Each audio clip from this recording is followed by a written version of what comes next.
Es una organización internacional de pandillas criminales cuyas actividades incluyen violación, narcotráfico, extorsión, contrabando de armas, secuestro, robo y asesinato por encargo, entre otras. Su presencia en El Salvador creó altos índices de violencia. Esta forma criminal llegó a controlar amplios territorios de El Salvador, llegaron a tener bajo su régimen a comunidades enteras y durante más de 20 años constituyeron lo que muchos denunciaban como un segundo gobierno mediante sistemas de normas y castigos para la población bajo su dominio. Para analizar este tema tenemos desde El Salvador al periodista Roberto Valencia. Bienvenido. Curiosamente, las maras salvatruchas se originan en Los Ángeles, en Estados Unidos. Muchos asocian que fue en El Salvador, pero cuéntanos más de esto. ¿Cómo fue ese proceso? ¿Cómo nace esa organización delictiva? Muy buenas tardes. Lo primero, un gusto estar en su programa, Linda. Vaya, la Mara Salvatrucha es una pandilla sureña. Eso hace referencia a las pandillas de la mitad sur del estado de California, con Los Ángeles como referencia, y ahí es donde surgen los primeros placazos, como llaman ellos a los grafitis, identificativos que ponen en calles, en esquinas, en casas. No se hacen en El Salvador, se hacen en las calles de Los Ángeles. Es cierto que la mayoría de integrantes de aquellas primeras clicas, que es como se llaman las organizaciones operativas muy afincadas a un territorio, las primeras clicas que estaban integradas prácticamente en su totalidad por salvadoreños que habían huido sobre todo del conflicto armado en ciernes, un flujo migratorio muy fuerte de salvadoreños desde mediados de los 70, cuando ya había comenzado la represión del Estado, y durante toda la guerra civil y posterior. O sea, el flujo migratorio no se detuvo cuando se firmaron la paz. Entonces sí, es una aclaración muy básica, pero muy necesaria. La MS-13 es una pandilla, al igual que el Barrio 18, al igual que otras docenas y docenas de pandillas latinas, sureñas también, que surgieron en las calles de Los Ángeles, que no por cualquier cosa se conoce como la capital mundial de las pandillas. Ahora, ¿qué ha pasado en El Salvador con la Mara Salvatrucha? ¿Por qué se van de ese país? ¿Cómo ha sido su expansión y qué ha hecho Bukele para que esto pueda parar? Sí, un matiz importante, y de hecho les tengo información bastante novedosa que incluso no se conoce públicamente aquí en El Salvador.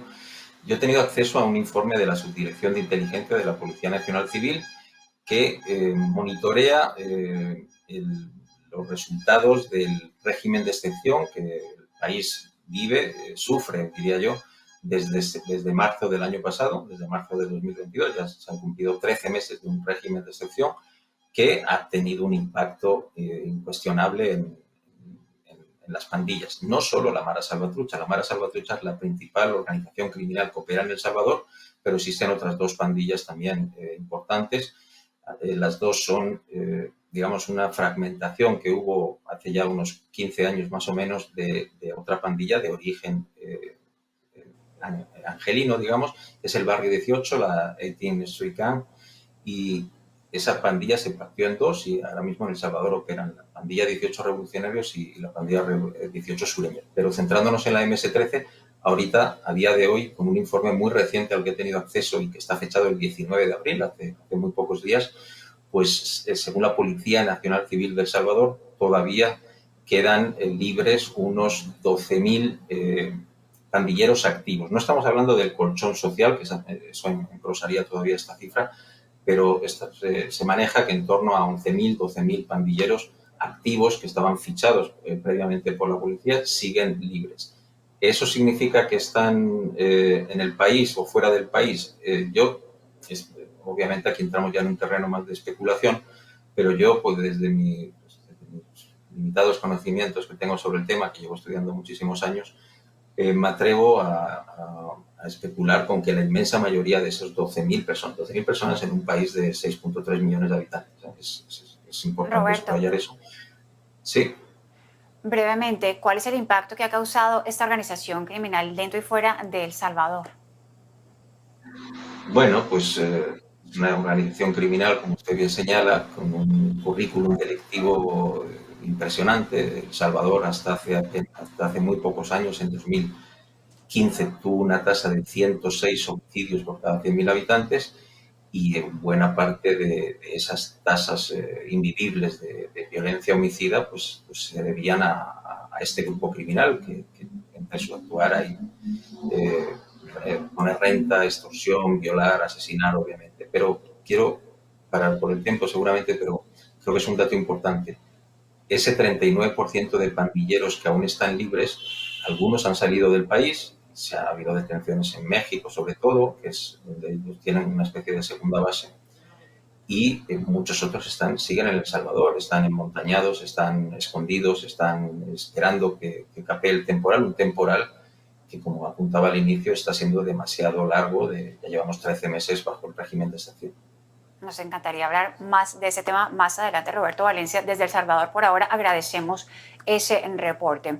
Pero ¿cómo ha sido esa expansión de la Mara Salvatrucha en Estados Unidos? Tenemos con nosotros a Robert Arce, un exagente encubierto del Departamento de Policía de Phoenix. Bienvenido. Cuéntanos, por favor, cómo ha sido la presencia en Estados Unidos y cómo vemos en pantalla, o vamos a verlo en pantalla, cuáles son los estados y ciudades de Estados Unidos con mayor presencia de miembros de este grupo criminal. Sí, cuando llegaron a los Estados Unidos, pues primero, muy buen día. Y cuando llegó la Mara a los Estados Unidos, llegaron a Los Ángeles, pero después se movieron para San Francisco, también Houston, y entonces ahorita la mayoría están llegando a Virginia, también en New Jersey y Nueva York, en Long Island. Pero siempre están funcionando en todas partes de los Estados Unidos y también obviamente tienen sus células en México y cuando están viajando de Centroamérica. Robert, un incidente muy lamentable. Recientemente un miembro de la pandilla Mara Salvatrucha fue arrestado en Holiday, en el condado de Pasco, Florida, acusado de lo que el alguacil describió como el demoníaco asesinato de un conductor de reparto de Uber Eats, cuyos restos fueron encontrados desmembrados en la casa del sospechoso. ¿Debemos acostumbrarnos ahora a estos hechos? ¿Qué pueden hacer las autoridades estadounidenses al respecto? Pues eso es el tipo de violencia que vemos con este grupo de criminales que llegan, cuando llegan a los Estados Unidos, hay muchos que están endrogados, que también cuando están endrogados no están pensando. En esta investigación, este criminal mató al chofer de Uber Eats y entonces, pues, dijo después, no quería que fuera descubrido, entonces lo desmembró y lo tiró en una bolsa de basura y ahí lo encontraron, pero yo hablé con un contacto que trabaja allí, dice que este tipo tenía una larga historia de abusando droga. Bien, y por otro lado, se conoció también que el salvadoreño José Wilfredo Ayala Alcántara, considerado uno de los líderes de la pandilla MS-13, fue detenido en Houston, Texas.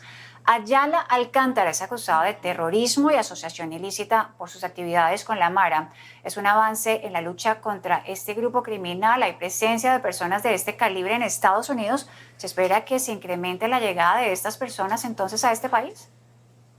Sí, yo estoy hablando con mis contactos en la frontera que trabajan con la patrulla fronteriza y también contactos que tengo en México. Y entonces lo que va a hacer los carteles y también los grupos que están trabajando con los carteles, ellos siempre le están mintiendo a los migrantes y les van a decir que ya se va a terminar este programa, que van a tener que apurarse para poder llegar a los Estados Unidos. Y ahorita que ya estamos llegando al verano, ya va a subir la temperatura y corremos mucho peligro, especialmente aquí en Arizona, donde pega el calor fuertísimo. Pero es que ya dicen mis contactos que están llegando más centroamericanos cada día, que se están entregando y también recuerda que los criminales que salen de Centroamérica, que están saliendo de El Salvador, Honduras, Guatemala, si ellos ya tienen antecedentes donde ya fueron expulsados, no pueden entregarse y van a entrar a los Estados Unidos ilegalmente con la ayuda de los coyotes, de los grupos criminales de México. Robert, ¿qué tanto puede afectar a Estados Unidos la actuación de la Mara Salvatrucha? ¿Hasta dónde? ¿Hasta qué punto? ¿A qué otros estados pueden ir? Muy brevemente, por favor. Sí, es que siempre están tratando de moverse a otros estados y mover otros grupos, a veces trabajar con otros grupos criminales, pero siempre es una posibilidad porque siempre cada estado, cada ciudad que llegan significa dinero